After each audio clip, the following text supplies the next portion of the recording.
President Yoon has been holed up inside his residence compound for days now, waiting out the clock on that arrest warrant, which expired overnight. But the anti-corruption agency says it's applying for an extension.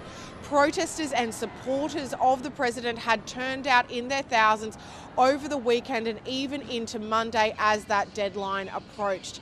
Now, this all began over a month ago when President Yoon declared martial law completely unexpectedly here in South Korea. He lifted that declaration only 6 hours later after the parliament voted to block it, but the damage had been done. It set off weeks of public protest and political turmoil, and the parliament has voted to impeach him.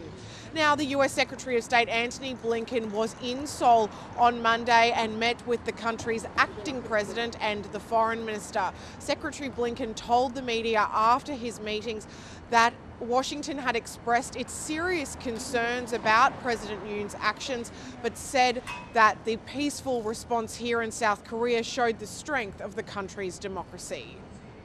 Korea's democracy has been tested in recent weeks, just as American democracy has faced challenges throughout our history. But you are responding by demonstrating your democratic resilience. The United States has full confidence in South Korea's institutions, and we reaffirm our unwavering support for the Korean people as they work tirelessly to uphold those institutions. We reaffirmed that there is no gap between the South Korea-US alliance. I have made clear that under the leadership of Acting President Choi Sang-mok, based on stable governance and a strong South Korea-US alliance, our foreign policy direction will continue without change. An impeachment trial for the president is set to begin in a week, while the anti-corruption agency is separately investigating Mr. Yoon for insurrection over the martial law declaration. Now, its investigators and police failed to arrest him on Friday after an hours-long standoff with his presidential security.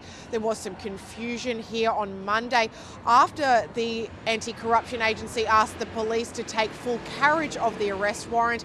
But after legal issues were raised, it was decided that the two agencies would continue on together.